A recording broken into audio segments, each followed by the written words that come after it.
আসিফ মাহমুদ সজীব ভুঁইয়া, সাবেক যুব ও ক্রীড়া মন্ত্রণালয়ের উপদেষ্টা, এই উপদেষ্টা একটা ইন্টারভিউতে বলতে শুনছি যে কোনো একটা বোর্ড মিটিং এ বা বিসিবির কোনো একটা মিটিং এ ওইখানে হচ্ছে আমিনুল ইসলাম বুলবুল সাবেক বিসিবির সভাপতি এবং বর্তমান সভাপতি তামিম ইকবাল, এই দুইজন উপস্থিত ছিল। এবং ওইখানে তামিম এক পর্যায়ে রাগান্বিত হইয়া তিনি বুলবুলের উদ্দেশ্য করে বলছে যে মেহেদী হাসান মিরাজকে তো আপনিই ক্যাপ্টেন বানাইছেন। সো এইরকম বাঘ বিতণ্ডা বা এরকম কথাবার্তা হয়েছে, এটাই আসিফ মাহমুদ সজীব ভুঁইয়া ওই ইন্টারভিউতে বলছে।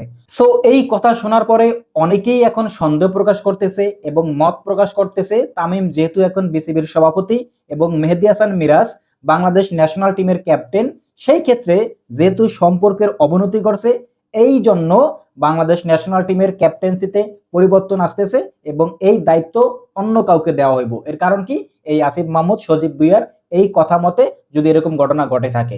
সো আমার ব্যক্তিগত মতামত হচ্ছে তামিম মেহেদী হাসান মিরাজের মধ্যে সম্পর্ক অনেক আগে থেকে অনেক ভালো সম্পর্ক, সুসম্পর্ক। এবং আপনারা সকলেই অবগত আছেন যখন তামিম এবং সাকিব আল হাসান একসাথে ন্যাশনাল টিমে খেলতো, সেইখানে তাদের মধ্যে যে দ্বন্দ্ব বা যে বিবাদ সৃষ্টি হয়েছে, ওই বিবাদের যে রিসালতের বার্তা বাহক বা হচ্ছে যে ওহি নিয়ে যাইতো, এটা আমাদের এই মেহেদী হাসান মিরাজ। তামিমের কোনো যদি দরকার হইতো, কোনো সমস্যা থাকতো, কোনো কিছু বলার থাকতো সাকিবের উদ্দেশ্যে, সেটা মেহেদী হাসান মিরাজের দ্বারা বাইপাস করতো।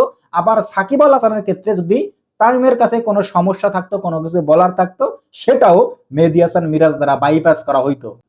এইরকমও গুঞ্জন উঠছে যে যখন তামিম আর সাকিব আল হাসান একসাথে একই ম্যাচে খেলতেছে, তামিম ওই সময় ক্যাপ্টেন, এবং ওই সময়ে তামিম মেহেদী হাসান মিরাজের উদ্দেশ্য করে বলতেছে যে তোর বড় বাইরে জিগা উনি কি এখন বল করবো কিনা। এইরকম গুঞ্জন উঠছে। জানি না এটার সত্যতা কতটুকু, এরকম ঘটনা ঘটছে কিনা। তো এটা নিয়ে আসলে অনেক আলোচনা ওই সময় হয়েছিল যে এরকম ঘটনা ঘটছে মাঠের ভিতরে তামিম মেহেদী হাসান মিরাজকে কইতাছে যে তোর বড় বাইরে জিগা সাকিব আল হাসানের উদ্দেশ্যে উনি বল করবো কিনা। সো এই সকল কিছু চিন্তা ভাবনা করলে বলা যায় মেহেদী হাসান মিরাজ এবং তামিমের মধ্যে সম্পর্ক অনেক ভালো, অনেক সুসম্পর্ক। সেই ক্ষেত্রে সম্পর্কের জায়গায় আসলে আমার দ্বিমত আছে যে সম্পর্ক ওনাদের মধ্যে খারাপ না। এখন ক্যাপ্টেন্সি, এখন যদি তামিম ইকবাল চায়, বিসিবির সভাপতি যদি চায় বাংলাদেশে ক্যাপ্টেন পরিবর্তন করা উচিত, ক্যাপ্টেন্সিতে নতুন কেউ আসা উচিত, সেই ক্ষেত্রে পরিবর্তন হইতেই পারে। এবং এটা আমরা আসলে কয়েক মাস বা কয়েকদিন যাওয়ার পরেই বলতে পারবো। কিন্তু সম্পর্কের জায়গাটা আমার ব্যক্তিগত মতামত ভালোই আছে। এ জায়গায় কোনো আমূল বা খারাপ কোনো সম্পর্ক নাই তাদের মধ্যে। কারণ মেহেদী হাসান মিরাজ একমাত্র বাংলাদেশ টিমের রিসালাতের বার্তাবাহক ছিলেন।